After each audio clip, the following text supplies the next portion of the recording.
നമസ്കാരം പ്രിയ പ്രേക്ഷകരെ, ഞാൻ ബോണിയാണ്. അപ്പോൾ ഇന്നത്തെ ഒരു ചർച്ചാ വിഷയം എന്ന് പറയുന്നത് SLE ആണ്.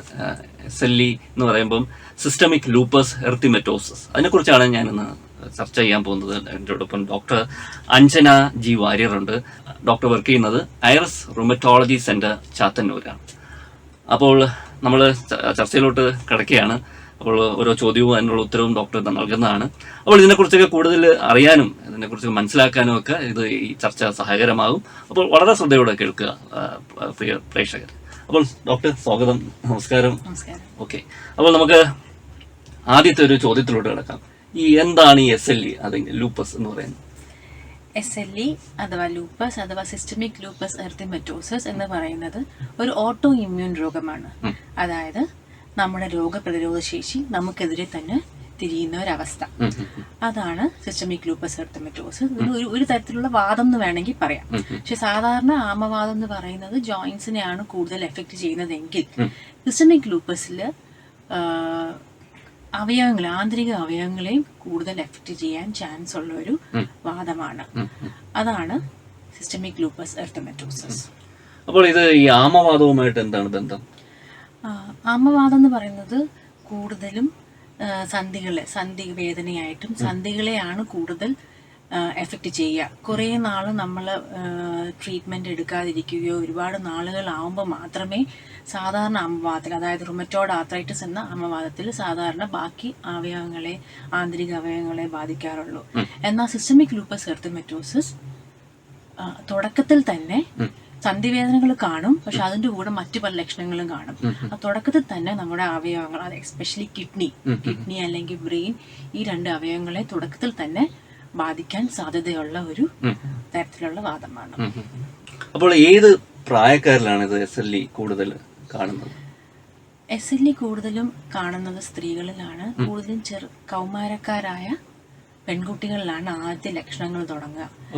15-20 വയസ്സിനുള്ള, ഒട്ടുമിക്കവരും ആ വയസ്സിനുള്ളിലായിരിക്കും. എന്നാൽ 30 വയസ്സിനുള്ളവരിലായിരിക്കും കൂടുതലും വരിക. എന്നാൽ കുഞ്ഞു കുട്ടികൾ മുതൽ 5 വയസ്സിന് താഴെയുള്ള കുട്ടികൾ മുതൽ മധ്യവയസ്കർ വരെ ആർക്ക് വേണമെങ്കിലും സിസ്റ്റമിക് ലൂപ്പസ് എർത്തിമെറ്റോസിസ് വരാം. പ്രായമുള്ളവർ താരതമ്യേന കുറവാണ്, പക്ഷെ വരത്തില്ല എന്ന് പറയാൻ പറ്റില്ല. കൂടുതലും ചെറുപ്പക്കാരായ പെൺകുട്ടികളിലാണ് സിസ്റ്റമിക് ലൂപ്പസ് എർത്തിമെറ്റോസിന്റെ ആദ്യ ലക്ഷണങ്ങൾ തുടങ്ങുക. അപ്പോൾ പുരുഷന്മാരിലുണ്ട്, കുട്ടിക്കാലത്ത് വരാൻ സാധ്യതയുണ്ടോ? ഉണ്ട്. തോത് കുറവാണോ? പെൺകുട്ടികളെ വെച്ച് കമ്പയർ ചെയ്യുമ്പോൾ കുറവാണ്. അതിന്റെ റേഷ്യോ ഏകദേശം 3:1 3 പെണ്ണുങ്ങൾ വരുമ്പോൾ ഒരാൾക്കായിരിക്കും കൂടുതലും SLE വരിക. പക്ഷെ ആൺകുട്ടികളിലും വരാം, പുരുഷന്മാരിലും വരാം. എന്നാലും സ്ത്രീകളിലാണ് കൂടുതലും കണ്ടിരുന്നത്. ഈ പ്രത്യേകമായിട്ട് ഏതെങ്കിലും എത്നിക് ഗ്രൂപ്പ്സിന്, വംശങ്ങൾക്ക് ഇങ്ങനെ ഈ ഒരു രോഗം കൂടുതലായിട്ട് കണ്ടുവരുന്നുണ്ടോ? പർട്ടിക്കുലർ എത്നിക് ഗ്രൂപ്പ്സ് എന്ന് പറയാൻ പറ്റത്തില്ല. ഇപ്പം ഇന്ന കൊക്കേഷ്യൻസിനോ അല്ലെങ്കിൽ ഈസ്റ്റ് ഏഷ്യൻസിനോ കൂടുതൽ അങ്ങനെയൊന്നും പറയാൻ പറ്റില്ല. പക്ഷെ കൂടുതൽ ഒരു ജനറ്റിക് പ്രിഡിസ്പോസിഷൻ ഉള്ള ഒരു അസുഖമാണ് SLE. ഏതൊരു വിഭാഗം ആൾക്കാരിലും കാണാൻ പറ്റും. പക്ഷെ ഓരോ എത്നിക് ഗ്രൂപ്പിലും വരുന്ന രീതികൾക്ക് ചെറിയ വ്യത്യാസങ്ങളുണ്ട്. ഇപ്പൊ ആഫ്രിക്കൻസിന് വരുന്ന രീതിയിലായിരിക്കില്ല നമുക്ക് വരുന്ന രീതിയിലായിരിക്കില്ല ഒരു കൊക്കേഷ്യൻസിന് വരുന്നത്. ചെറിയ ലക്ഷണങ്ങളിൽ ചെറിയ വ്യത്യാസങ്ങൾ വരും. മരുന്നുകൾക്കുള്ള റെസ്പോൺസിന് കുറച്ച് ചെറിയ വ്യത്യാസങ്ങൾ വരും. അപ്പോൾ ഇതിന്റെ ലക്ഷണങ്ങൾ എന്തൊക്കെയാണ്? SLE എന്ന രോഗത്തിന് തുടക്കത്തിൽ ലക്ഷണങ്ങൾ കൂടുതലും ജോയിന്റ് പെയിൻസ് ആയിട്ട് തന്നെയായിരിക്കും. സന്ധികളിലെ വേദന, ചെറിയ വിരലുകളിലോ അല്ലെങ്കിൽ ശരീരമാകപ്പാടെ വേദനയായിട്ട് വരാം. ആമവാദം പോലെയുള്ള വേദനകൾ, രാവിലെ എണീക്കുമ്പോൾ അസഹനീയ വേദന, കുറച്ച് കഴിയുമ്പോൾ ഉച്ചയ്ക്കാകുമ്പോൾ കുറയും, നീരായിട്ട് വരാം, ചുവപ്പായിട്ട് വരാം. അതിൻ്റെ കൂടെ പനി, സ്ഥിരമായിട്ടുള്ള പനി, 1 മാസമായിട്ടും പനി, ജലദോഷമോ തൊണ്ടവേദന, പ്രത്യേകിച്ച് വേറെ ഒരു ഇൻഫെക്ഷൻ ലക്ഷണങ്ങളൊന്നും ഇല്ലാതെ പനി, വെയിറ്റ് കുറയുക, വിശപ്പ് കുറവ്. അതുകൂടാതെ തന്നെ വായിൽ ഒരുപാട് പുണ്ണായിട്ട് വരാം, മൂക്കിനകത്ത് പുണ്ണുകളായിട്ട് വരാം, യൂറിൻ പോകുന്നിടത്ത് എരിച്ചിലും പുണ്ണുകളൊക്കെ ആയിട്ട് വരാം.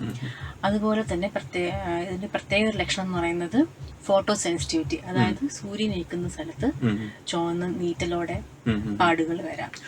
അതിൽ ഏറ്റവും ക്ലാസിക്കലി നമ്മൾ പറയുന്നത് ബട്ടർഫ്ലൈ റാഷ് അല്ലെങ്കിൽ മാല റാഷ് എന്ന് പറയും. അതായത് വെയിലത്തിറങ്ങുമ്പോൾ ഈ മുഖത്ത് കണ്ണിനടിയിലൊക്കെ ആയിട്ട് നല്ല ചുവന്ന എരിച്ചിലൂടെ പാടുകൾ വരാം. സൂര്യൻ ഏൽക്കുമ്പോൾ എരിച്ചിൽ കൂടുതലായിരിക്കും, അല്ലാത്ത സമയത്ത് കുറഞ്ഞിരിക്കും. കണ്ണിനടി നീരൊക്കെ ഇതിന്റെ ഭാഗമായിട്ട് വരാം. അതുകൂടാതെ ഇപ്പൊ കിഡ്നിയെ ബാധിച്ചിട്ടുണ്ടെങ്കിൽ കിഡ്നിയിൽ അതിന്റെ ലക്ഷണങ്ങളായിട്ട് BP കൂടാം, മൂത്രം പതഞ്ഞു പോകാം, കാല് നീരായിട്ട് വരാം. ഈ തലച്ചോറിനെ ബാധിച്ചിട്ടുണ്ടെങ്കിൽ പലതരം ലക്ഷണങ്ങൾ കാണിക്കാം. ചിലപ്പോൾ ഫിറ്റ്സ് ആയിട്ടായിരിക്കും വരിക, അല്ലെങ്കിൽ ജനറൽ കുറച്ച് സൈക്യാട്രിക് ഡിസോർഡേഴ്സ് ആയിട്ട് ഡിപ്രഷൻ ആയിട്ടോ സൈക്കോസിസ് ആയിട്ടോ ടെൻഷൻ ആയിട്ടോ ഒക്കെ വരാം. വളരെ സാധാരണമായി കാണുന്നത് മൈഗ്രെയിൻ ഉള്ള എല്ലാവർക്കും SLE ഉണ്ടെന്നല്ല, പക്ഷെ SLE ഉള്ള നല്ല ശതമാനം ആൾക്കാർക്ക് മൈഗ്രെയിനും കാണും. പിന്നെ അതുപോലെ തന്നെ ചിലപ്പോൾ തളർച്ചയായിട്ടായിരിക്കും, സ്ട്രോക്ക് ആയിട്ട് വരാം. ചെറുപ്പക്കാരായ ആൾക്കാരിൽ സ്ട്രോക്ക് വരികയാണെങ്കിൽ നമ്മൾ SLE എന്നൊരു അസുഖം ഉണ്ടോ എന്ന് നോക്കും. അല്ലെങ്കിൽ 2 കാലം തളർന്നു പോവുക, നട്ടലിനെ ബാധിക്കുന്ന രീതിയിൽ തളർച്ചകൾ വരിക. ഇങ്ങനെ ഏത് രീതിയിൽ വേണമെങ്കിലും ഏതൊരു അവയവത്തെയും, ഇതിപ്പോ ഞാൻ കിഡ്നിയും ബ്രെയിനും ആണ് പറഞ്ഞത്, ഇതുപോലെ ലങ്സിനും പ്രോബ്ലം വരാം. ചിലപ്പോൾ ലങ്സിലൊക്കെ ബ്ലീഡിംഗ് ആയിട്ട് വരാം, ഹാർട്ടിന് പമ്പിങ് കുറഞ്ഞായിട്ട് വരാം. ഇങ്ങനെ ഏതൊരു അവയവത്തെയും ബാധിക്കുന്ന രീതിയിൽ വരുന്ന ഒരു അസുഖമാണ് സിസ്റ്റമിക് ലൂപ്പസ് എറിത്തമെറ്റോസിസ്.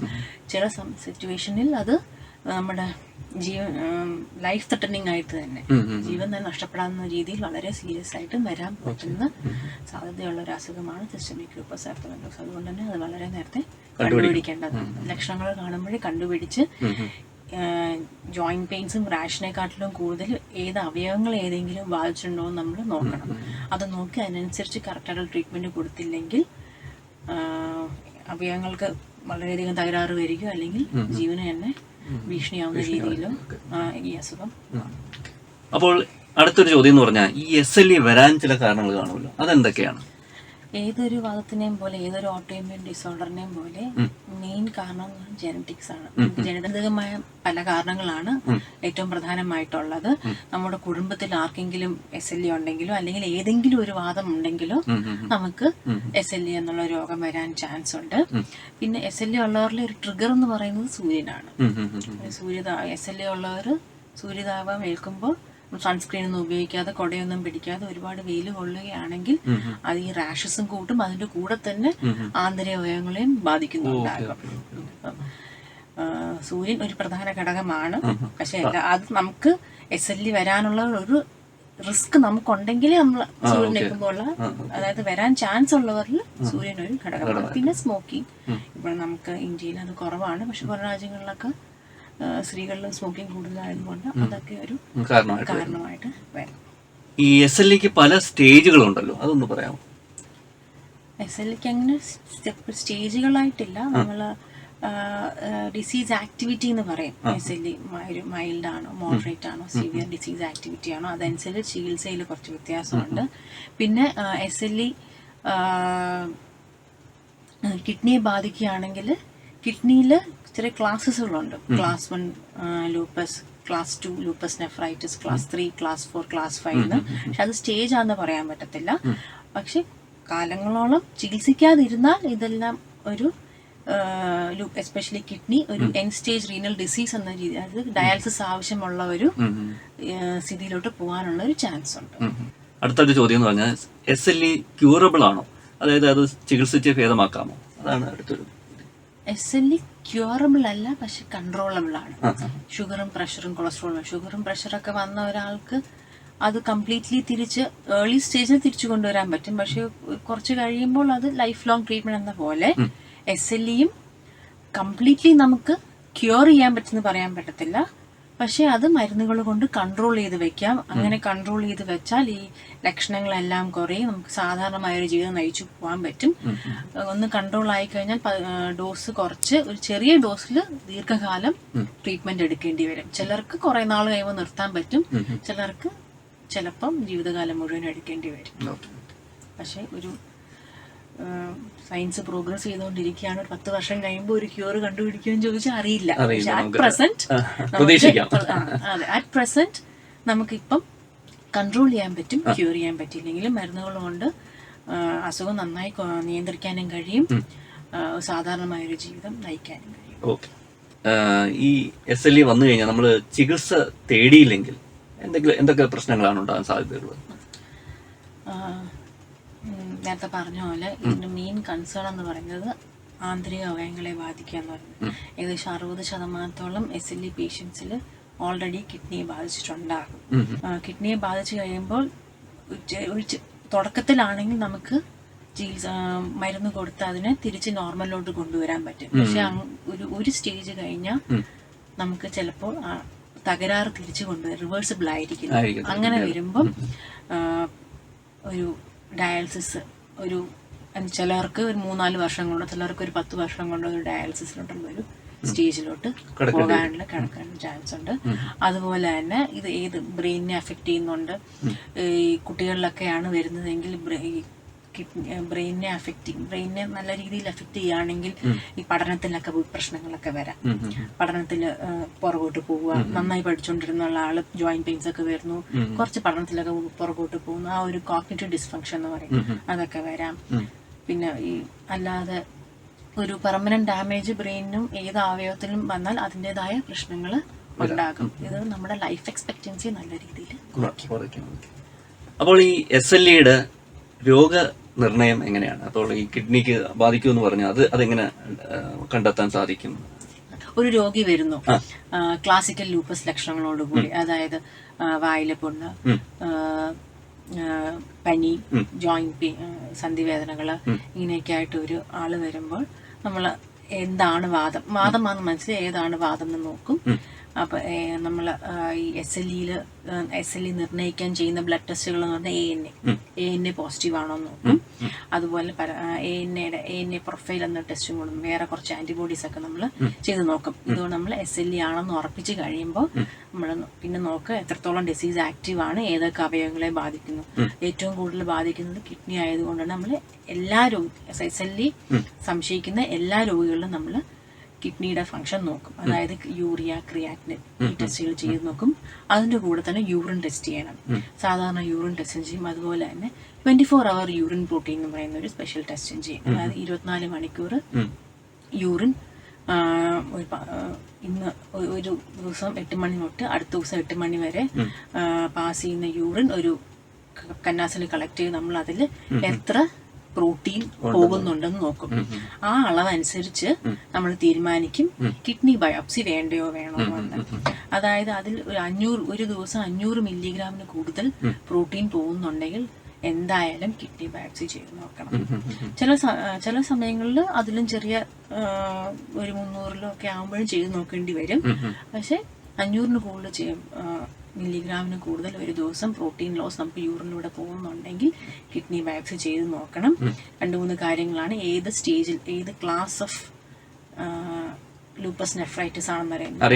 കിഡ്നി ബാധിക്കുമ്പോൾ നമ്മൾ ലൂപ്പസ് നെഫ്രൈറ്റിസ് എന്ന് പറയും. അതിൽ പലതരം ക്ലാസ്സുകളുണ്ട്. Class 1, class 2, class 3, class 5. Treatment അതനുസരിച്ചാണ് ഇരിക്കുക. നമ്മൾ എത്രത്തോളം അഗ്രസീവ് ആവണം, ആ ബയോപ്സിയിലെ കണ്ടെത്തലുകൾ അനുസരിച്ചായിരിക്കും നമ്മൾ ട്രീറ്റ്മെന്റ് നിശ്ചയിക്കുക. ഒരു ചെറിയ രീതിയിലുള്ള മരുന്നുകൾ മതിയോ അതോ നല്ല അഗ്രസീവായിട്ട് ട്രീറ്റ് ചെയ്യണോ എന്ന് തീരുമാനിക്കുന്നത് അതിന്റെ ബയോപ്സിയിൽ കിട്ടുന്ന വിവരങ്ങൾ അനുസരിച്ചായിരിക്കും. പിന്നെ നമ്മൾ നെഞ്ചിന്റെ എക്സ്റേ ഒക്കെ എടുത്ത് നോക്കും, എക്കോ എടുത്ത് നോക്കാം. സംശയം ഉണ്ടെങ്കിൽ ഹാർട്ടിനെ ബാധിച്ച സംശയം ഉണ്ടെങ്കിൽ എക്കോ കാർഡിയോഗ്രാം എടുത്ത് നോക്കും, ECG എടുത്ത് നോക്കും. ബ്രെയിനിനെ ബാധിച്ചിട്ടുണ്ടോ സംശയം ഉണ്ടെങ്കിൽ MRI ബ്രെയിൻ എടുത്ത് നോക്കും. ഇതെല്ലാം അനുസരിച്ചാണ് തീരുമാനിക്കുക ഏതൊക്കെ അവയവങ്ങളെയാണ് ബാധിച്ചിരിക്കുന്നത്. അതനുസരിച്ച് ചികിത്സയിലും ചെറിയ ചെറിയ വ്യത്യാസങ്ങൾ. ഈ ഹാർട്ടിനെ ബാധിക്കുമെന്ന് പറയുമ്പോൾ അത് എങ്ങനെയായിരിക്കും? ഹാർട്ടിന് ഏതൊക്കെ രീതിയിലായിരിക്കും ബാധിക്കും? നമുക്ക് എങ്ങനെ അറിയാൻ പറ്റും ഹാർട്ടിനെ ബാധിക്കും? ഹാർട്ടിന് വാൽവിനെ ബാധിക്കാം. വാൽവിനെ ബാധിക്കും നമ്മൾ എൻഡോകാർഡൈറ്റിസ് എന്ന് പറയും. അല്ലെങ്കിൽ ഹാർട്ടിന്റെ പമ്പിങ് കുറയ്ക്കാം. മയോകാർഡൈറ്റിസ് എന്ന് പറയുന്നൊരു പമ്പിങ് കുറയ്ക്കാം. അല്ലെങ്കിൽ പെരികാർഡൈറ്റിസ്. ഇതൊക്കെ ഒന്നല്ലെങ്കിൽ ശ്വാസം മുട്ടലായിട്ട് വരാം, അല്ലെങ്കിൽ നെഞ്ചുവേദനയായിട്ട് വരാം, ക്ഷീണമായിട്ട് വരാം. അത് ലക്ഷണങ്ങൾ അനുസരിച്ച് നമുക്ക് ആ രോഗിയെ കാണുമ്പോഴും നമുക്ക് മനസ്സിലാവും. ചില പൾസ് റേറ്റും BPയും ഒക്കെ വെച്ച് നമ്മൾ സ്റ്റെതസ്കോപ്പ് വെച്ച് നോക്കുമ്പോഴൊക്കെ നമുക്ക് ഏകദേശം ഒരു ഐഡിയ കിട്ടും ബാധിച്ചിട്ടുണ്ടോ ഇല്ലയോ. എക്കോയും എടുക്കുമ്പോൾ കുറച്ചും കൂടെ ക്ലിയർ. അതനുസരിച്ച് നമ്മുടെ ട്രീറ്റ്മെന്റിൽ വ്യത്യാസം. ഈ ബ്രെയിനിന്റെ വ്യത്യാസം നമുക്ക് എങ്ങനെ തിരിച്ചറിയാൻ കഴിയും? എന്തെങ്കിലും മാറ്റങ്ങൾ ബ്രെയിനിൽ വന്നോ? ഒരു സാധാരണ ഒരു പേഷ്യന്റിന് എങ്ങനെ തിരിച്ചറിയാൻ സാധിക്കും? എനിക്ക് അത് എന്തോ എന്റെ ബ്രെയിനില് ഫിറ്റ്സ് ആയിട്ട് വരുന്ന ഒരാൾക്ക് ബ്രെയിനിൽ ചില ലക്ഷണങ്ങളുണ്ടാകും. ഡീമൈലിനേറ്റിംഗ് ലീഷൻസ് എല്ലാം ഉണ്ടോ എന്ന് നോക്കും. അല്ലെങ്കിൽ സ്ട്രോക്ക് ആയിട്ട് വരുന്നവരിൽ ഇതുപോലെ ബ്രെയിനിൽ ചില എന്തെങ്കിലും ലക്ഷണങ്ങളുണ്ടോ എന്ന് നോക്കും. ഈ 2 കാലും തളർന്നൊക്കെ വരാം, പെട്ടെന്ന് 2 കാൽ തളർന്നു പോകുന്നത്. അപ്പൊ നമ്മൾ സ്പൈനൽ കോഡിൽ നോക്കും. യൂഷ്വലി നോക്കുന്നത് ഡീമൈലിനേറ്റിംഗ് ലീഷൻസ് ഉണ്ടോ അല്ലെങ്കിൽ മൈലൈറ്റിസ് എന്ന് പറയുന്ന കുറെ ഫീച്ചേഴ്സ് ഉണ്ടോ എന്നാണ് നോക്കുന്നത്. അതനുസരിച്ച് ട്രീറ്റ്മെന്റ് അതനുസരിച്ച് കൊടുക്കും. പക്ഷെ ചെറിയ ചെറിയ ഈ കോഗ്നിറ്റീവ് ഡിസ്ഫങ്ഷൻ, അതായത് കുറച്ച് പഠനത്തിലും എല്ലാത്തിലും പുറകോട്ട് പോകുന്നതും ഒക്കെ അതിന് പ്രത്യേകിച്ച് ചികിത്സയൊന്നും ആവശ്യമില്ല. ഓവറോൾ SLE ചികിത്സിക്കുമ്പോൾ അതിനനുസരിച്ച് അതിലൊരു ഇമ്പ്രൂവ്മെന്റ്. ഇതിൽ എല്ലാ ലക്ഷണങ്ങൾക്കും എല്ലാ ഇതിനും ട്രീറ്റ്മെന്റ് ആവശ്യമില്ല. പക്ഷെ നമുക്കതൊരു ഓർഗൻ ത്രെട്ടനിങ് അല്ലെങ്കിൽ ലൈഫ് ത്രെട്ടനിങ് വരുമ്പോഴാണ് ഒരു അഗ്രസീവായിട്ട് ചികിത്സ കൊടുക്കുന്നത്. അടുത്തൊരു ചോദ്യം എന്ന് പറഞ്ഞാൽ ഇതിന് ദീർഘകാലം ചികിത്സ വേണ്ടി വരുമോ, അല്ലെങ്കിൽ അത്രയും പണച്ചെലവുണ്ടോ? ഇപ്പോഴത്തെ ഒരു സിറ്റുവേഷനിൽ ദീർഘകാലം തന്നെ ചികിത്സിക്കണം. കാരണം SLE നേരത്തെ പറഞ്ഞ പോലെ വളരെയധികം ജീവന് വരെ ഭീഷണിയാവുന്ന ഒരു സിറ്റുവേഷൻ ആയതുകൊണ്ട് മെഡിസിൻ നമുക്ക് എടിപൊടിയും നിർത്താൻ പറ്റില്ല. ആദ്യം നമ്മൾ ലക്ഷണങ്ങൾ നോക്കും, ചികിത്സിക്കും. ചികിത്സിച്ച് ആ ഡോസിൽ കുറച്ച് നാൾ പോകും. പിന്നെ ഒന്ന് നോർമലായി ആളുടെ ലക്ഷണം നല്ലോണം അസുഖം നിയന്ത്രണത്തിലായി കരുതുമ്പോൾ നമ്മൾ കുറച്ച് തുടങ്ങും. കുറയ്ക്കുമ്പോൾ രോഗം കൂടുന്നില്ലെങ്കിൽ പിന്നെയും നമ്മൾ കുറയ്ക്കും. എന്നാലും ഒരു ചെറിയ ഡോസിൽ മരുന്ന് കണ്ടിന്യൂ ചെയ്യേണ്ടി വരും ദീർഘകാലം, ചിലപ്പോൾ ലൈഫ് ലോങ്. കാരണം നിർത്തുമ്പോൾ കുറച്ച് ചിലപ്പോൾ ബുദ്ധിമുട്ടുണ്ടാവും, തിരിച്ചു വരാൻ സാധിക്കും. അപ്പൊ ആ ഒരു റിസ്ക് ചിലപ്പോൾ എടുക്കാൻ ബുദ്ധിമുട്ടായിരിക്കും. അതുകൊണ്ട് ലൈഫ് ലോങ്. ചിലർക്ക് കുറയ്ക്കാൻ എന്തായാലും ചെറുപ്പത്തിലേ വരുന്നതുകൊണ്ട് 10-20 വർഷം എന്തായാലും ഇതിനകത്ത് എന്തെങ്കിലും കോംപ്ലിക്കേഷൻസ് ഈ മരുന്ന് പ്രയോഗത്തിലൂടെ വേറെ എന്തെങ്കിലും അങ്ങനെ എന്തെങ്കിലും വരാൻ സാധ്യതയുണ്ടോ? എഫക്റ്റ് ഉണ്ടെങ്കിൽ സൈഡ് എഫക്റ്റ് ഉണ്ട്, സൈഡ് എഫക്റ്റ് ഇല്ലെങ്കിൽ എഫക്റ്റ് ഇല്ല. അപ്പൊ ഈ SLE കാരണമുള്ള പ്രശ്നങ്ങളാണോ അത് ഈ മരുന്നിന്റെ പ്രശ്നങ്ങളാണോ കൂടുതൽ ഉണ്ടാവുക എന്ന് നമ്മളൊന്ന് വേ ചെയ്ത് നോക്കിയിട്ടാണ് ട്രീറ്റ്മെന്റ് തീരുമാനിക്കുന്നത്. അപ്പം ഇപ്പൊ നല്ലോണം കിഡ്നി ഇൻവോൾവ് ചെയ്തിട്ടുണ്ട്, വേറെ പ്രശ്നങ്ങളൊക്കെ ഉണ്ടെങ്കിൽ നമ്മൾ അതിന് കൂടുതൽ SLEയിലെ മെയിൻ ട്രീറ്റ്മെന്റ് എന്ന് പറയുന്നത് സ്റ്റിറോയിഡ്സ് ആണ്. സ്റ്റിറോയിഡ്സ് അതിന്റെ കൂടെ വേറെ മരുന്നുകളുമാണ്. തുടക്കത്തിൽ സ്റ്റിറോയിഡ് തന്നെയായിരിക്കും, നല്ല ഹൈ ഡോസിലായിരിക്കും കൊടുക്കുക നല്ലോണം ബാധിച്ചിട്ടുണ്ടെങ്കിൽ. അത് കഴിഞ്ഞിട്ട് പതുക്കെ അതിന്റെ ഡോസ് കുറച്ച് വരും. നമുക്കത് അതിന്റെ കൂടെ വേറെ മരുന്നുകളും കൂടെ ആഡ് ചെയ്യുമ്പോൾ ഇതിന്റെ സൈഡ് എഫക്ട്സ്, എല്ലാ മരുന്നുകളുടെയും സൈഡ് എഫക്ട്സ് കുറച്ച് വെക്കാനായിട്ട് സാധിക്കും. പക്ഷെ അതിന് വേണ്ടിയിട്ടാണ് എല്ലാ പ്രാവശ്യവും നമ്മൾ രോഗിയോട് തിരിച്ച് 3 മാസം കൂടുമ്പോൾ വരണം എന്ന് പറയുന്നത്. അതായത് ഈ ഒന്ന് നമ്മൾ രോഗിയെ തിരിച്ച് വിളിക്കുന്നത് അസുഖം എങ്ങനെയുണ്ടെന്ന് അറിയാനും, 2 മരുന്നുകളുടെ സൈഡ് എഫക്ട്സ് വല്ലതും വരുന്നുണ്ടോ എന്ന് നോക്കാനും. എന്തെങ്കിലും വരുന്നുണ്ടോ എന്ന് തോന്നുകയാണെങ്കിൽ നമ്മൾ അത് നിർത്തി വേറെ മെഡിസിനിലോട്ട്. SLEയുടെ ചികിത്സാ രീതി എന്തൊക്കെയാണ്, എങ്ങനെയാണ്? SLEക്കായിട്ട് ഉപയോഗിക്കുന്ന മെഡിസിൻസ് എന്ന് പറയുന്നത് ഇമ്മ്യൂണോ സപ്രസൻസ് ആണ്. അതായത് ഇതൊരു ഓട്ടോഇമ്മ്യൂൺ രോഗമാണ്. നമ്മുടെ രോഗപ്രതിരോധ ശേഷി നമുക്കെതിരെ തിരിയുന്ന അവസ്ഥ. അപ്പൊ അതിനെ നിയന്ത്രിക്കുക എന്ന് പറയുന്നത് ആ ഇമ്മ്യൂണിറ്റിയെ കുറച്ച് വെക്കുക എന്നുള്ളതാണ്. അപ്പൊ ഇമ്മ്യൂണോ സപ്രസൻസ് ആണ് നമ്മൾ ഉപയോഗിക്കുക. അതിൽ ഏറ്റവും ആദ്യം നമ്മൾ കൊടുക്കുന്ന മരുന്ന് എന്ന് പറയുന്നത് സ്റ്റിറോയിഡ്സ് ആണ്. അത് സിവിയറിറ്റി അനുസരിച്ച്, ഇപ്പം തൊലിപ്പുറത്തെ പ്രോബ്ലങ്ങളോ ജോയിന്റ് പെയിൻസോ ഉള്ളെങ്കിൽ ഒരു ലോ ഡോസ് സ്റ്റിറോയിഡ് മതിയാവും. പക്ഷെ കിഡ്നിയെ ബാധിച്ചിട്ടുണ്ട്, ബ്രെയിനെ ബാധിച്ചിട്ടുണ്ട്, അല്ലെങ്കിൽ ലൈഫ് ത്രെറ്റനിങ് ആയിട്ടുള്ള എന്തെങ്കിലും സിറ്റുവേഷൻ ആണെങ്കിൽ ഹൈ ഡോസ് സ്റ്റിറോയിഡ് ചിലപ്പോൾ ടാബ്ലറ്റായിട്ട് ചിലപ്പോൾ ഇഞ്ചക്ഷനായിട്ടോ കൊടുക്കേണ്ടി വരും. അതിൻ്റെ കൂടെ തന്നെ കൊടുക്കുന്ന ചില മരുന്നുകളാണ് ഹൈഡ്രോക്സിക്ലോറോക്വിൻ. ഹൈഡ്രോക്സിക്ലോറോക്വിൻ SLEയുടെ ചികിത്സയ്ക്ക് അത്യാവശ്യമായിട്ടുള്ളൊരു മെഡിസിനാണ് ഹൈഡ്രോക്സിക്ലോറോക്വിൻ എന്ന് പറയുന്നത്. പിന്നെ അതല്ലാതെ വേറെ ഒരുപാട് ഇമ്മ്യൂണോ സപ്രസൻസ് ഉണ്ട്. മൈക്കോഫെൻലിക്, മൊഫെറ്റിൻ എന്ന് പറഞ്ഞ, സൈക്ലോഫോസ്ഫൈഡ് എന്ന് പറഞ്ഞ, റൊട്ടക്സിമാബ് എന്ന് പറഞ്ഞ, ഇതൊക്കെ പുതിയതായിട്ടുള്ളതും പഴയതുമായിട്ടുള്ള ഒരുപാട് മെഡിസിൻസ് അവൈലബിൾ ആണ് ഇപ്പം SLE ട്രീറ്റ് ചെയ്യാനായിട്ട്. ഏത് ഉപയോഗിക്കണം എന്നുള്ളത് അപ്പോഴത്തെ ലക്ഷണങ്ങൾ അനുസരിച്ചാണ് നമ്മൾ തീരുമാനിക്കുക. സ്റ്റിറോയിഡ്സ് ഉപയോഗിക്കുന്നു പറഞ്ഞു, അപ്പോൾ അത് ദോഷകരമായിട്ട് ബാധിക്കും? നമ്മൾ നേരത്തെ സംസാരിച്ചിരുന്നു, എന്നാൽ കൂടി ഒന്നും കൂടെ ഒന്ന് വ്യക്തമാക്കുന്നത് നല്ലതായിരിക്കും. സ്റ്റിറോയിഡ്സ് ഏത് നമ്മൾ ഉപയോഗിക്കുന്നതനുസരിച്ചിരിക്കും. സ്റ്റിറോയിഡ്സിന് അതിൻ്റെതായ ദോഷങ്ങളുണ്ട്, ഗുണങ്ങളുണ്ട്. ഒരു രോഗം പെട്ടെന്ന് കൺട്രോൾ ചെയ്യാൻ നമുക്ക് സ്റ്റിറോയിഡ്സ് പലപ്പോഴും ഉപയോഗിക്കേണ്ടി വരും. ഈ സ്റ്റിറോയിഡ്സ് എങ്ങനെ ഉപയോഗിക്കണമെന്നും അതിന് എങ്ങനെ അതിന്റെ സൈഡ് എഫക്ട്സ് കുറച്ച് നമുക്ക് ഉപയോഗിക്കാമെന്നും വ്യക്തമായ ഗൈഡ് ലൈൻസും ഉണ്ട്.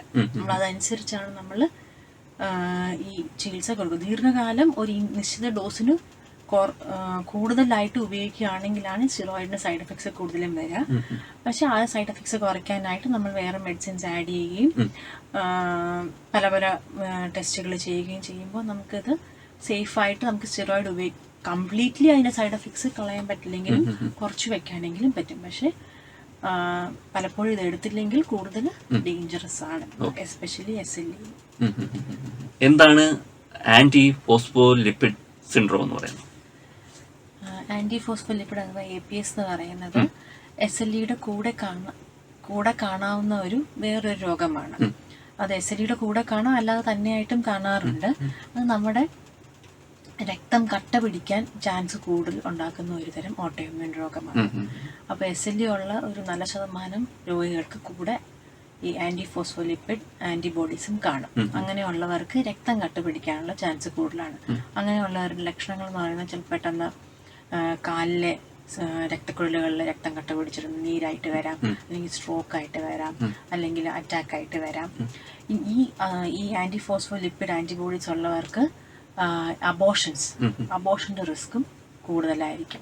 അപ്പൊ SLE ഉള്ളവരിൽ നമ്മൾ അബോഷൻ റിസ്ക് ഉണ്ടോ എന്ന് അറിയാനും ഗർഭാവസ്ഥയിൽ അബോഷൻ റിസ്ക് ഉണ്ടോ എന്ന് അറിയാനും രക്തം കട്ട പിടിക്കാനുള്ള ചാൻസ് ഉണ്ടോ എന്നറിയാനും നമ്മൾ ഈ ടെസ്റ്റ് SLE ഉള്ള എല്ലാവർക്കും ചെയ്ത് നോക്കും. അതിനനുസരിച്ച് നമ്മൾ ട്രീറ്റ്മെന്റ് കൊടുക്കുകയും ചെയ്യും. എനിക്ക് തോന്നുന്നു സ്ത്രീകളെ സംബന്ധിച്ചുള്ള ഒരു പ്രധാനപ്പെട്ട ഒരു ക്വസ്റ്റ്യൻ ആണ്, ഈ SLE പ്രഗ്നൻസിയെ ബാധിക്കുമോ? SLE കൂടുതലും ചെറുപ്പക്കാരായ പെൺകുട്ടികൾ വരുന്നതുകൊണ്ട് തന്നെ വളരെയധികം കൺസേൺ ഉള്ള ഒരു കാര്യമാണ് ഇതെങ്ങനെയാണ് പ്രഗ്നൻസി എഫക്റ്റ് ചെയ്യുക എന്നുള്ളത്. SLE പ്രഗ്നൻസി എഫക്റ്റ് ചെയ്യാം. അതായത് ഇപ്പം SLE ഉള്ള ഒരാൾ പ്ലാൻ ചെയ്യാതെ വളരെയധികം ഹൈ ഡിസീസ് ആക്ടിവിറ്റിയിൽ ഇരിക്കുമ്പോഴാണ് പ്രഗ്നന്റ് ആവുന്നുണ്ടെങ്കിൽ അത് കുട്ടിക്കും ദോഷമാണ്, കൂടാതെ അമ്മയ്ക്കും ദോഷമാണ്. ഇപ്പം SLE ഹൈ ഡിസീസ് ആക്ടിവിറ്റി ഉള്ള സമയത്ത് പ്രഗ്നന്റ് ആവുകയാണെങ്കിൽ ആ പ്രഗ്നൻസി സമയത്ത് ഒന്ന് BP കൂടാനും, BP കൂടി ഫിറ്റ്സ് വരാനും, അല്ലെങ്കിൽ ഓൾറെഡി ഉള്ള പ്രശ്നങ്ങൾ, ഇപ്പം കിഡ്നിയുടെ പ്രോബ്ലം പെട്ടെന്ന് തന്നെ പുരോഗമിക്കാനും, അല്ലെങ്കിൽ ബ്രെയിനിന്റെ പ്രോബ്ലം കൂടുതൽ വഷളാവാനുള്ള ചാൻസ് കൂടുതലാണ്. കുട്ടിക്കാണെങ്കിൽ വളർച്ച കുറയാനും, മാസം തികയാതെ പ്രസവിക്കാനും, അല്ലെങ്കിൽ അബോഷൻ തന്നെ വരാനുള്ള റിസ്ക് കൂടുതലാണ്. നമ്മൾ SLE ഡിസീസ് ആക്ടിവിറ്റി കൺട്രോൾ അല്ലാത്ത സമയത്ത് പ്രഗ്നന്റ് ആവുകയാണെങ്കിൽ.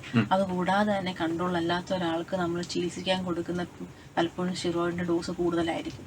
അങ്ങനെ വരുമ്പോൾ അതും ഈ കുഞ്ഞിനെ ദോഷകരമായിട്ട് ബാധിക്കാം. അതുപോലെ തന്നെ SLE രോഗമുള്ള ചിലവർക്ക് SSA ആന്റിബോഡി എന്നൊരു ആന്റിബോഡി പോസിറ്റീവായിട്ട് വരാം. SSA ആന്റിബോഡി എന്ന് പറയുന്നത് അത് അമ്മയുടെ ശരീരത്തിൽ നിന്ന് കുട്ടിയുടെ ശരീരത്തിലോട്ട് മറുപുള്ള വഴി പോകാൻ ചാൻസ് ഉള്ള ഒന്നാണ്. ഇൻ കേസ് അത് പോസിറ്റീവ് ആണെങ്കിൽ കുട്ടിക്ക് ഒരു കൺജന്റൽ ഹാർട്ട് ബ്ലോക്ക് എന്നുള്ളൊരു കണ്ടീഷൻ വരാൻ ചാൻസ് ഉണ്ട്. ജനിക്കുമ്പോൾ തന്നെ ഹാർട്ടിലൊരു അതിൻ്റെ ഇലക്ട്രിക്കൽ പാത്വേയിൽ ഒരു ഡിഫക്റ്റ്, അങ്ങനെ ഒരു കണ്ടീഷൻ ഉണ്ട്. അത് വരാനുള്ളൊരു ചാൻസ് ഉണ്ട്. അപ്പോൾ SSA ആന്റിബോഡി പ്രഗ്നൻസി പ്ലാൻ ചെയ്യുന്നതിന് മുമ്പ് SSA ആന്റിബോഡി ഉണ്ടോ എന്നും കൂടെ നോക്കും. ഉണ്ടെങ്കിൽ നമ്മൾ അതിനനുസരിച്ച് പ്രഗ്നന്റ് ആയിരിക്കുന്ന സമയത്ത് തന്നെ ഒരു 16 ആഴ്ച തൊട്ട് 28 ആഴ്ച വരെ എല്ലാ ആഴ്ചയും ഫീറ്റൽ എക്കോ എന്ന് പറയുന്ന ഒരു ടെസ്റ്റ് ചെയ്ത് നോക്കേണ്ടി വരും. അതിൽ എന്തെങ്കിലും സംശയം ഉണ്ടെങ്കിൽ അനുസരിച്ചുള്ള ചികിത്സ എടുക്കേണ്ടതായിട്ടുണ്ട്. അപ്പം പറയാനുള്ളത്, പ്രഗ്നൻസി കൺട്രോൾ ആയി കഴിയുകയാണെങ്കിൽ, SLE കൺട്രോൾ ആയി കഴിയുകയാണെങ്കിൽ, നന്നായി നമ്മൾ കൺട്രോൾ ചെയ്തു, മരുന്ന് സ്റ്റിറോയിഡിൻ്റെ ഒക്കെ ഡോസ് കുറച്ചു, ഒരു 6 മാസം കുഴപ്പമില്ലാതെ പോവുകയാണെങ്കിൽ അങ്ങനെയുള്ള സമയത്ത് നമുക്ക് സേഫായിട്ട് പ്രഗ്നൻസിയിലോട്ട് പോവാം. പ്ലാൻ ചെയ്തൊരു പ്രഗ്നൻസിക്ക് പ്രശ്നം ഉണ്ടാവില്ല, പക്ഷെ അൺപ്ലാൻഡ് പ്രഗ്നൻസിക്ക് ഒരുപാട് ദോഷങ്ങളുണ്ട്. ഈ അസുഖം വന്നു കഴിഞ്ഞാൽ ഈ ഭക്ഷണത്തിന് ക്രമീകരണം ആവശ്യമാണോ? ഈ അസുഖം പ്രിവെന്റ് ചെയ്യാനായിട്ട് നമുക്ക് പ്രത്യേകിച്ച് ഭക്ഷണത്തിൽ ക്രമീകരണങ്ങളൊന്നുമില്ല. പക്ഷേ SLE എന്ന രോഗമുള്ളവർക്ക് ഈ ഷുഗറും പ്രഷറും ഉള്ളപോലെ, SLE ഇതിൽ ഏതൊരു വാദമുള്ളവർക്കും ഷുഗറും പ്രഷറും ഉള്ളതുപോലെയാണ്. ഒരു ഹൈ ഇൻഫ്ലമേറ്ററി സ്റ്റേറ്റ് ആണ്. അതുകൊണ്ട് തന്നെ ഈ അറ്റാക്ക്, സ്ട്രോക്ക് ഇതിനൊക്കെയുള്ള റിസ്ക് കൂടുതലാണ്. ഇപ്പം കുഴപ്പമൊന്നും ഇല്ലാതെ പോകുന്നവരും ഇപ്പം SLE എല്ലാം ചികിത്സിച്ച് ഇല്ലാതെ പോകുന്നവർക്കും അവസാനം അവർക്ക് ഒരു മേജർ ഒരു ഫേറ്റൽ ഇവന്റ് ആയിട്ട് വരുന്നത് അറ്റാക്കോ സ്ട്രോക്കോ ആയിരിക്കും. അതായത് കൊളസ്ട്രോളിന്റെ ലെവലൊക്കെ കൂടി അവർക്ക് ഒരു അറ്റാക്കും സ്ട്രോക്കിനും റിസ്ക് കൂടുന്ന ഒരവസ്ഥയാണ്. അതുകൊണ്ട് തന്നെ വളരെ ഹെൽത്തി ആയിട്ടുള്ള ഒരു ലൈഫ് സ്റ്റൈല് വേണം ഫോളോ ചെയ്യാൻ. എണ്ണമയോ കുറച്ച് മധുരവും കാർബോഹൈഡ്രേറ്റ് കുറച്ചുള്ള ഒരു ഹെൽത്തി ലൈഫ് സ്റ്റൈല്, സ്മോക്കിങ്ങും ആൽക്കഹോളൊക്കെ അവോയ്ഡ് ചെയ്തൊരു ഹെൽത്തി ലൈഫ് സ്റ്റൈൽ പോവുകയാണെങ്കിൽ ആ ഒരു ക്രമീകരണം മാത്രമേ ആവശ്യമുള്ളൂ. പക്ഷെ ഇന്ന ഭക്ഷണം കഴിച്ചുകൊണ്ട് എസ്എൽഇ കുറയുന്നു, ഇന്ന ഭക്ഷണം കഴിച്ചുകൊണ്ട് കൂടുന്നൊന്നും ഇല്ല. ഇത് ഭക്ഷണത്തിന്റെ കാര്യം പറയുമ്പോൾ ഇപ്പോഴത്തെ ഈ ഒരു ഭക്ഷണം ഒരു വലിയ പ്രശ്നമാണല്ലോ. ഇപ്പൊ കീടനാശിനിയൊക്കെ അടങ്ങിയ ഭക്ഷണങ്ങൾ നമ്മൾ ധാരാളം കഴിക്കും. അപ്പൊ ഇതെല്ലാം ട്രിഗർ ചെയ്യാൻ സാധ്യതയുണ്ട്. ഇത് അങ്ങനെ ഇതുവരെ പഠനങ്ങളൊന്നും ഇല്ല. ഡെഫിനറ്റ് ട്രിഗറായിട്ട് നല്ലോണം പറയുന്നത് ഒന്ന് സൂര്യനാണ്. അതുകൊണ്ട് എസ്എൽഇ രോഗികളെല്ലാം കമ്പൽസറി ആയിട്ട് സൺസ്ക്രീൻ ഉപയോഗിക്കേണ്ടവരാണ്. പുറത്തിറങ്ങുമ്പോഴും വീട്ടിലിരിക്കുമ്പോഴും തന്നെ 3 നേരം സൺസ്ക്രീൻ തേക്കണം എന്നാണ് പറയുന്നത്. പക്ഷെ മറ്റൊന്നും ഇതുവരെ അതിനുള്ള എവിഡൻസ് ഒന്നും ഇല്ല. ചില മരുന്നുകൾ ലൂപ്പസ് ഉണ്ടാക്കുക, അത് എൻ്റയർലി ഡിഫറെൻ്റ് ആണ്.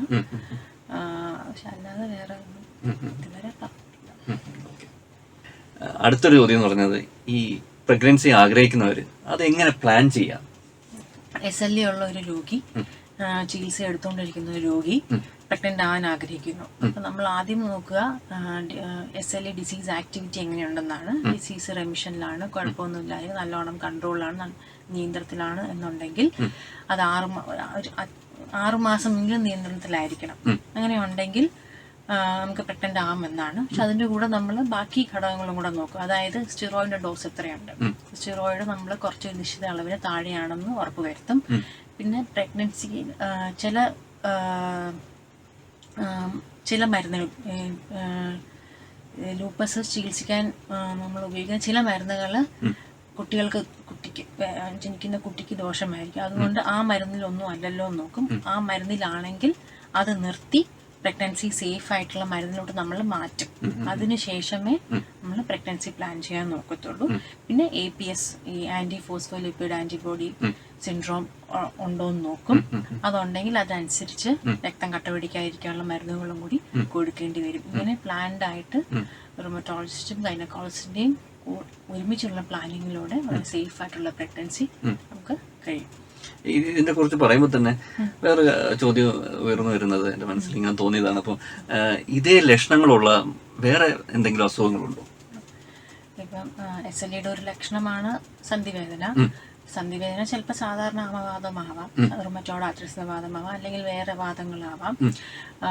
പിന്നെ സ്കിൻ റാഷ്, ഇപ്പോൾ ബട്ടർഫ്ലൈ റാഷ് എന്ന് പറയുന്നത് എസ്എൽഇയിൽ മാത്രമല്ല വേറെ ഒരുപാട് കണ്ടീഷൻസിലുണ്ട്. വലിയ പ്രശ്നങ്ങളൊന്നും ഉണ്ടാക്കാത്ത ഒരുപാട് റോസേഷ്യ അല്ലെങ്കിൽ വേറെ ഒരുപാട് കണ്ടീഷൻസിൽ ബട്ടർഫ്ലൈ റാഷ് വരാം. ഈ ബട്ടർഫ്ലൈ റാഷ് എന്ന് പറയുന്നത്, അല്ലെങ്കിൽ സ്കിന്ന് വെയിലത്ത് പോകുമ്പോൾ സ്കിന്നിന് പ്രോബ്ലം വരുന്നത് എല്ലാം എസ്എൽഇ അല്ല, അല്ലാതെ ഫോട്ടോഡെർമറ്റൈറ്റിസ് എന്ന് പറഞ്ഞ് വെയിലടിക്കുമ്പോൾ ബാധിക്കുന്ന വേറെയും രോഗങ്ങളുണ്ട്. അതെ, അതുപോലെ തന്നെ ANA പോസിറ്റീവ് ആവുന്നത് എല്ലാം എസ്എൽഇ ആവണമെന്നില്ല. കൃത്യമായ ലക്ഷണങ്ങൾ ഉണ്ടെങ്കിലും കൃത്യമായ ആന്റിബോഡീസ് പോസിറ്റീവ് ആകുമ്പോൾ മാത്രമേ നമ്മൾ എസ്എൽഇ എന്ന് പറയാറുള്ളൂ. എസ്എൽഇ അത്ര വളരെ സാധാരണമായി കാണുന്ന ഒരു അസുഖമല്ല, വളരെ റെയർ ആയിട്ടുള്ള അസുഖം തന്നെയാണ്. പക്ഷെ അത് നേരത്തെ കണ്ടുപിടിക്കേണ്ട ഒരു അസുഖമാണ് എസ്എൽഇ എന്നുള്ളത്. അപ്പോൾ ഇതിനകത്ത് ഞാൻ അടുത്തൊരു ഫൈനൽ ക്വസ്റ്റ്യൻ എന്ന് പറയുന്നത്, ഈ ലക്ഷണങ്ങൾ കണ്ടിട്ട് നമുക്ക് പേടിയൊക്കെ തോന്നാം. അപ്പോൾ ഇതെങ്ങനെ അത്ര കോമൺ ആണോ ഈ അസുഖം? ഇതങ്ങനെ വളരെ സാധാരണ വളരെ വ്യാപകമായി കാണുന്ന ഒരു അസുഖമല്ല, എന്നാൽ ഇത് തീരെ ഇല്ലാത്തൊരു അസുഖമല്ല. പക്ഷെ ഇത് കൂടുതലും ചെറുപ്പക്കാരിൽ കാണുന്നത് കൊണ്ടും ഇതിന് നല്ലൊരു ട്രീറ്റ്മെന്റ് ഉള്ളത് കൊണ്ടും നേരത്തെ കുട്ടി കണ്ടുപിടിക്കുകയും അത് കൃത്യമായിട്ട് ചികിത്സ എടുക്കേണ്ടതുമായ ഒരു അസുഖമാണ് എന്നുള്ളതുകൊണ്ട് ഇതെല്ലാം കേട്ടിട്ട് ഒരു ചെറിയ റാഷ് വരുമ്പോഴേ അത് എസ്എൽഇ എന്ന് പേടിക്കുക, ഒരു ജോയിന്റ് പെയിൻ വരുമ്പോഴേ അത് എസ്എൽഇ എന്ന് വിചാരിച്ച് പേടിക്കേണ്ട ഒരു ആവശ്യമില്ല. എന്തെങ്കിലും സംശയം തോന്നുകയാണെങ്കിൽ റുമറ്റോളജിസ്റ്റിനെയോ അല്ലെങ്കിൽ ഒരു ഡോക്ടറെ കാണിക്കുക, ടെസ്റ്റ് ചെയ്ത് നോക്കുക, ഉണ്ടോ ഇല്ലയോ നോക്കുക, അതിനനുസരിച്ചുള്ള ചികിത്സയും എടുക്കുക.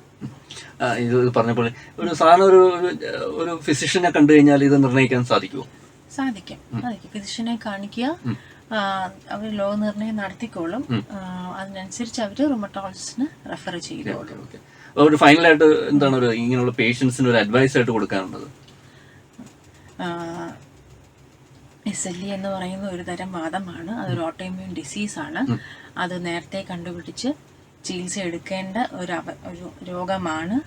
ഇതിൽ പലർക്കും വാദം എന്ന് കേൾക്കുമ്പോൾ ഇംഗ്ലീഷ് മെഡിസിനിൽ അല്ലെങ്കിൽ അലോപ്പതിയിൽ ചികിത്സ ഇല്ലാന്നും കൂടുതൽ ആയുർവേദത്തിലോട്ടും പോകാനുള്ള ചാൻസ് ഉണ്ട്. അതല്ല, മോഡേൺ മെഡിസിനിൽ വളരെ നല്ല എഫിഷ്യൻ്റായ ചികിത്സയുണ്ട്. കൃത്യമായിട്ട് ചികിത്സയെടുത്താൽ തകരാറുകളൊന്നും സംഭവിക്കാതെ നോർമലായ സാധാരണമായിട്ടുള്ള ഒരു ജീവിതം നമുക്ക് നയിക്കാൻ കഴിയും. അപ്പോൾ ഇത്രയും നേരം നമ്മളോട് സംസാരിച്ചത് ഡോക്ടർ അഞ്ജന ജി വാര്യറാണ്. ഡോക്ടർ വർക്ക് ചെയ്യുന്നത് ഐറിസ് റുമറ്റോളജി സെന്ററിലെ കൺസൾട്ടന്റ് റുമറ്റോളജിസ്റ്റ് ആയിട്ടാണ്. ഓക്കെ, അപ്പോൾ ഡോക്ടറിനെ ഈ അവസരത്തിൽ നന്ദി പറയുകയാണ്. ഇത്ര നേരം ഞങ്ങളോടൊപ്പം സംസാരിക്കുകയും സമയം ചെലവിടുകയും ചെയ്തതിന് ഡോക്ടറിന് നന്ദി. റേഡിയോ പെൻസിൽ നന്ദി, നമസ്കാരം.